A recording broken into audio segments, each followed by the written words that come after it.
Hey everyone, I'm Jens Anso. You are in my workshop. Today we are talking about the Mon Carlo. The Mon Carlo was designed in 2014 with one specific reason behind it. And it was that I make knives. I live in Denmark. Denmark is a relatively restricted country to live in when you like knives. A lot of things are illegal or fitted into some kind of weapons law. And the knives that I was building right around 2014 required permits. I had permits from the police departments, the justice departments, everything you can think of, I had permits. And then in the summer of 2014, I got a letter in the mail from the top chief in the police department that they were redrawing all my permits for whatever reasons. And I felt that my livelihood was at stake here. I couldn't legally, at least, build the knives that all of you guys had ordered all around the world where you live in much more knife-friendly countries. So what should I do? So a knife that wasn't restricted in any way was a slip joint. So I decided to design a slip joint. And the Mon Carlo is just that. It's a modern version of a slip joint. It has a little half stop here to pay homage to the old traditional grandpa folding knife. It works on a so-called double detent mechanism. It's kind of a line lock without the lock, but it has the detent function of a line lock. And why not throw myself out in investigating in a, to me, completely new mechanism. It was a mechanism that was introduced to me by fellow knife maker and designer Bob Terzola, and I asked for his permission to use his invention in my folder, which he gave me, which I truly appreciate. Then I went ahead and borrowed a small bag of money from my dad because I knew I had to shut down production for the better part of 2 or 3 months in order to dive in fully in this project. At that point, it was a more or less one-man operation. It was me in the shop, and I had a casual shop helper a couple of hours a week that helped me out. But that was it. So I knew that if I dove right into the design of a new project like this, I had to invest a ton of time in developing the new mechanism. I also thought, why not raise the stakes a little bit? So I designed and made my first 3D milled projects on the CNC. At this point in 2014, I was about 4 years into using a CNC to help me build my knives. But up until then, I had only done 2D milling or 2.5D milling. This was, to me, a true three-dimensional part that I had to machine, and I had absolutely no experience with that. So throw in a new model, a new mechanism, a new manufacturing technique, and I set myself up for a pretty serious deal here. But it succeeded, and what I designed and made mainly in order to have some knives that I could sell legally before sorting out all the legal issues that I was facing and dealing with. And I had lawyers and what have you look into all this, and I complained to the police and the Justice Department and made a whole formal issue out of it. Long story short, they didn't even respond to this other than saying, yeah, well, we agree with whatever the previous guy said. Anyways, 3 months after initiating this project, I launched the Mon Carlo, thinking that I would sell a few here or there, mainly to people in Denmark who are faced with the same problems with carrying a knife legally that I was. But what I found was that all around the world, people were interested in having a folding knife that was non-locking. It was non-threatening design. It would go well with casual or dress clothing. So what started out as a project to save my bacon turned out to be a huge success. Now 10 years later, I'm still building the Mon Carlo. It remains a huge success out there. It has become a darling in the watch community of non-knife guys who want to buy a knife to carry and don't want it to be a Swiss Army knife. A lot of those guys are carrying Mon Carlos. Anyways, now 10 years into it, I'm building Mon Carlo number 700 these days. So, and that is 700 custom Mon Carlos, right? So it's one of those stories where it holds a tremendous meaning to me.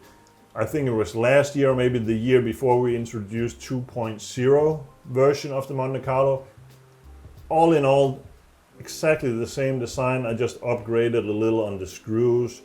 I fine-tuned some details with chamfering, and I uniformed the thickness of the handle on all variations of handle materials. But still, it remains true to the original design that was designed in 2014.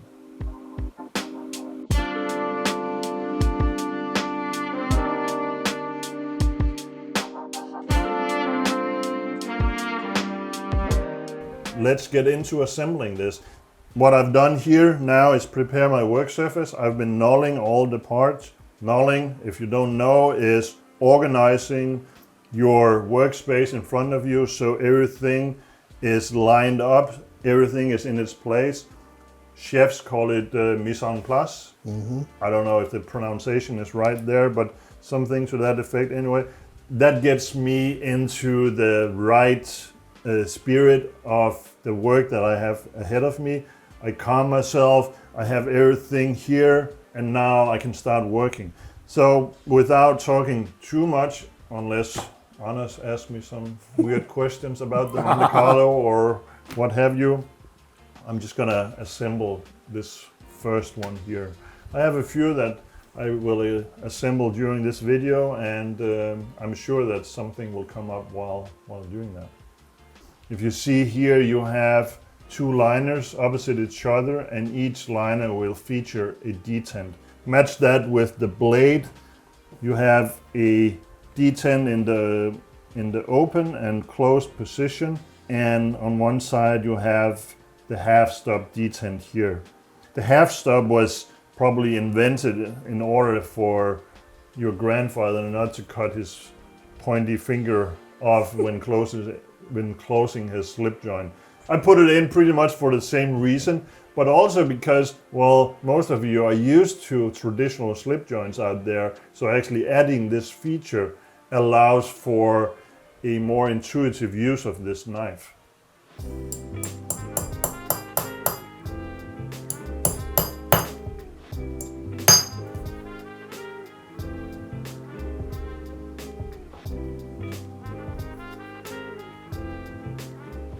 What country orders the most Mon Carlos at the moment? The US, period. And that is also my main market. I probably send out 80% of all my production to the US. But what I found was the major cities, New York, San Francisco, Los Angeles, larger cities like that, I have a lot of customers who like to be able to carry a non-threatening, non-locking folder just because it will go over easier if you ever got into some kind of discussion with a law enforcement officer about whatever you have in your pocket. Even though you can carry in some of these places pretty much anything legally, or at least a knife or a locking knife, carrying a non-locking knife just makes things smooth out a lot easier. Also, a very strict country in regards to knife laws is Great Britain. So London is another city that I've seen a lot of these go to. Amsterdam, Germany. Germany has this whole law against locking folders. You can own them, you can't carry them. Denmark has later on changed the law regarding knives. So now it doesn't really matter what it is. You can't legally carry it unless it's part of illegal activity like fishing or hunting or mushroom hunting or whatever. That's a different story, but what I can see is that the Mon Carlo strikes hard with so many people out there because of its non-threatening looks and the fact that it's non-locking. And it's somewhat unusual design, yet it draws some parallels to and draws some history back to the old slip joint.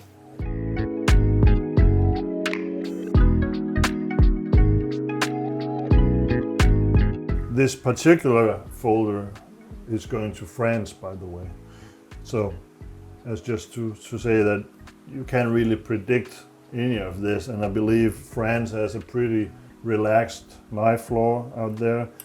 Again, I think a lot of times it's a matter of whatever police officer stops you in a given situation, if whatever you're carrying on your person will be an issue or not, regardless if you have your right in regards to the law or not. I know that is one of the issues you can face if you're in Paris, for instance. Maybe you can carry a knife, maybe you can't. It's a bit up to whoever is in charge that day, I think.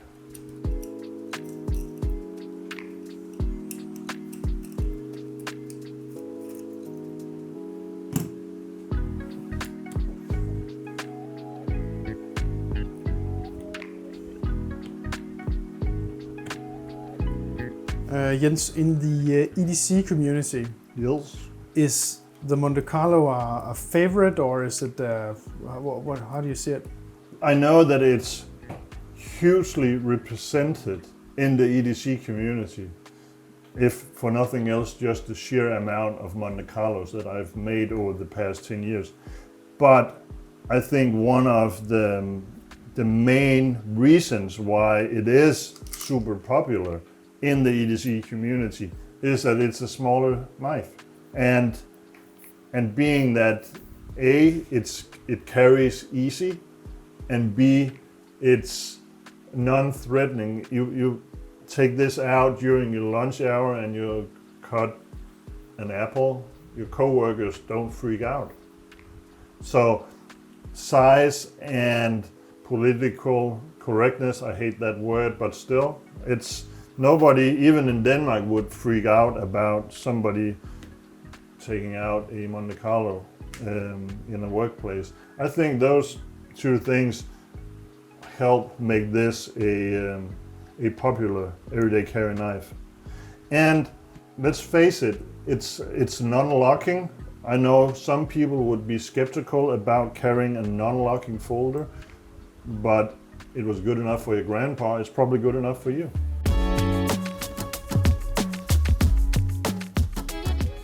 While working on this Monte Carlo, I just remembered that I mentioned this electrician plier before in a previous episode. I don't recall exactly which one. And I actually used this specifically when I built the Monte Carlo or the casino folder. And this is one of the oldest tools that I have. I got a bunch of tools at my 18th year birthday in a full set. It's a pretty crappy set of pliers here, but it serves a function. And I asked around, because I've been looking around, if anybody knew of a good quality version of this. And I actually found it. What? Look at that. At least I thought I found it, because I actually only used one part of this gripping area here, and that's that front part. You can see you have two half moon circles here that grips the pivot barrel, and I thought I found it, and this is same tool, just a little better quality, except it would require some customization, which I'm not opposed to, but at least it's not out of the box ready to solve the same jobs that this does. So I will remain true to this 30-some-year-old tool that have seen a ton of use in my shop. And let's face it, it has some kind of sentimental value by now. So even though it's crappy quality, I'm sticking to it.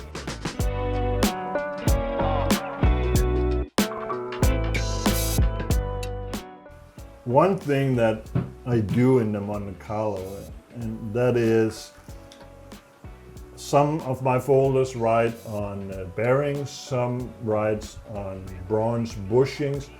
The Mon Carlo writes on Teflon washers. And that reason dates all the way back to when I designed the Mon Carlo, or at least when I started prototyping it. And the feel that washers of bronze would give me, the feel that bearings would give me, versus the feeling that the Teflon washers would give me, is just totally different. Where the Teflon gives an almost hydraulic feel to the action of the knife. I don't want this kind of knife to fall short like some of my other knives will. And I found that Teflon is just the perfect material for that. With 10 years in use, I still get some of those original Mon Carlos from 10 years back in for a fine tuning, and I inspect those Teflon washers and they are good to go. There's no deformation, there's nothing other than they might be a little dirty from years of use, and I clean them up or I replace them.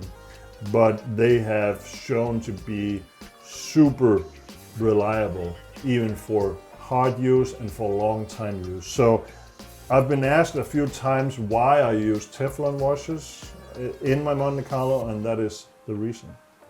Did you know that when you made the first version of it, that it was the best solution for it, or? Of course, I did a lot of investigation in it and testing. I always do a lot of testing when I try out new materials. So I had a pretty good idea that this would be a good material. Of course, I wasn't the first one to use Teflon either.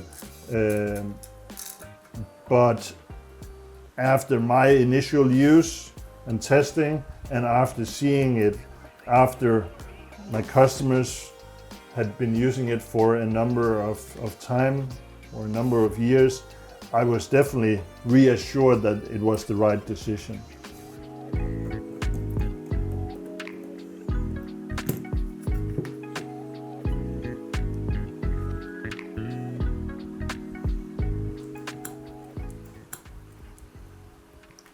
Maybe you're wondering why I have a brass screwdriver and a black screwdriver. This is PVD coated titanium, by the way. It's color coding. In all my knives, I use a Torx 15 for the pivot and a Torx 8 for all the other screws. And having them color coded like this just makes it easy to grab the right tool on the table. This is the Anso knife tool, by the way, available in my web shop right now. I say that, and of course I want to sell product, but I don't want to sell product just to sell product. I actually use this every day, and I know exactly what they will do good and what they will do super good. And so far I have found this tool to just be super reliable and a joy to use around my knives. So I can't think of any better way to promote something that I designed than to use it myself.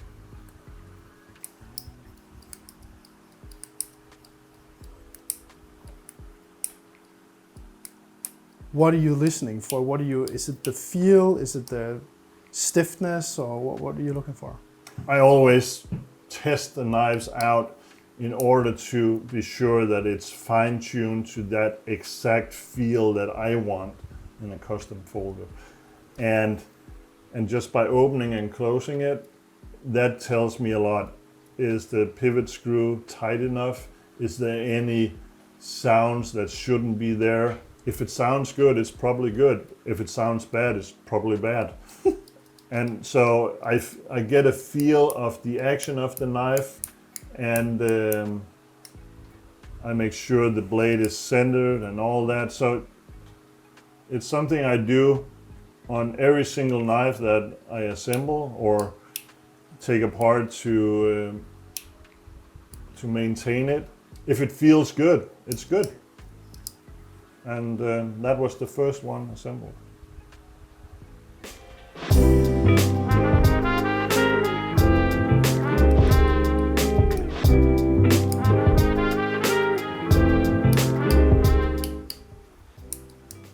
So while I'm assembling a knife for the first time here, this will most likely not be the last time it's assembled, because I do know that a lot of you guys out there really enjoy taking your everyday carry knife apart and clean it and actually probably use some of my philosophy in your world as well, that where you might even null the parts out, just disassemble the knife, put the parts, the screws, the knife, clean everything out, blah blah blah.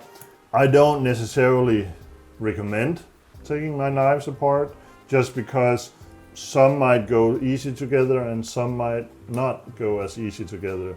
Quite frankly, I don't take my knives apart ever, unless, I don't know, I dumped it on the beach somewhere and I really need to clean some sand out of. But if it functioned, you're probably better off cleaning it while it's assembled. I believe we do have a video on this channel where I clean out a knife and talk a little about it, but maybe it's time to do another one of those videos.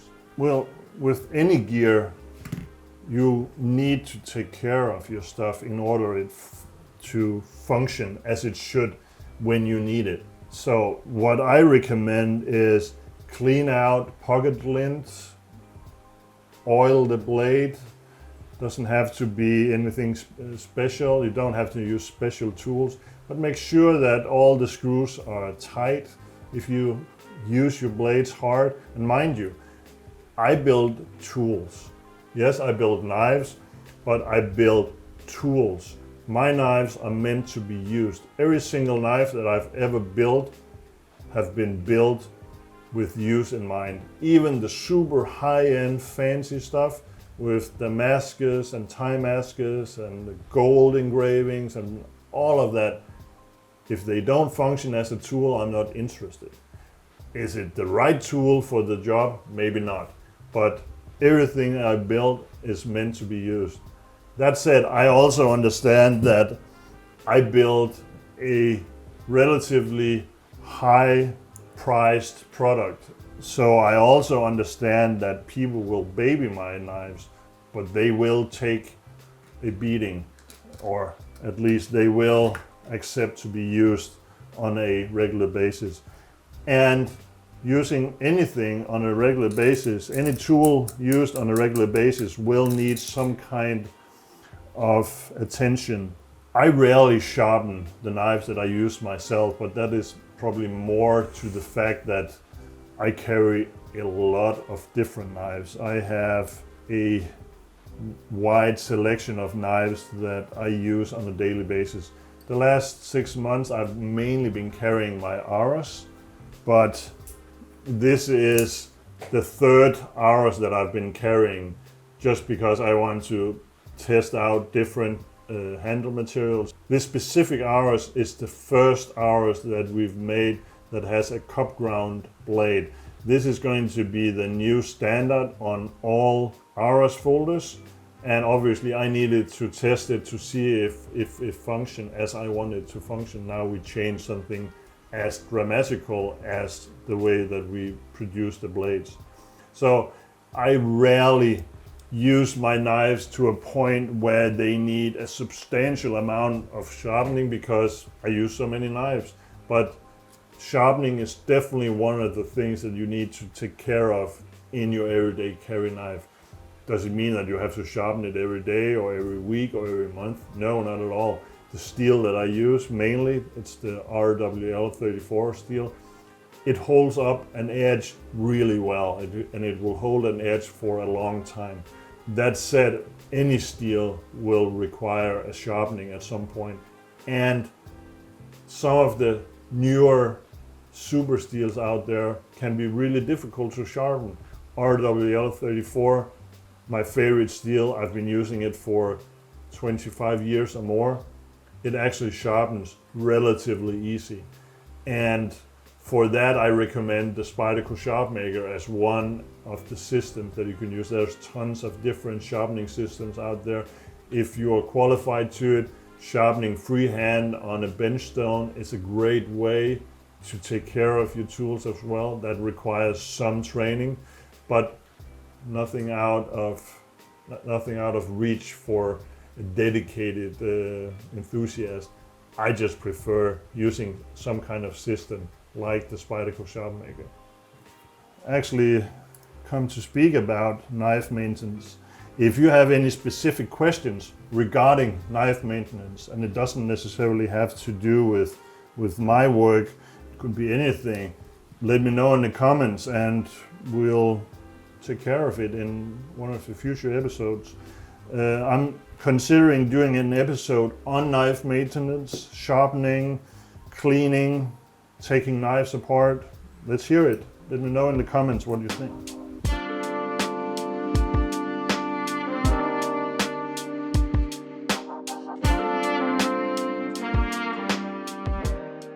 Now I'm getting ready to install the detent balls on this third Mon Carlo for today's assembly. And it reminded me that this is one of the only uses I have for a hammer in my work. And that is to set the detent ball. And as you might know by now, I love hammers. This is one of my handmade hammers that I bought from Seth Gould. It's a beautiful hand-forged hammer, and it brings me tremendous joy every time I use it. So I'm actually a little sad that I don't have a huge use for a hammer, but nonetheless, I have more than plenty. And I'm not done buying either.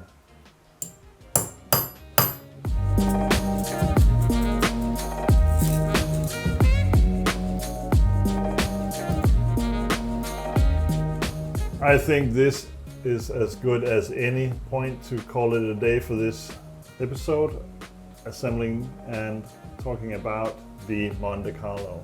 Hope you enjoyed this episode. You can order your Mon Carlo right now. Click the link below, it will take you to my website and you can place a pre-order. I really hope you enjoyed this episode. Until next time, see you later.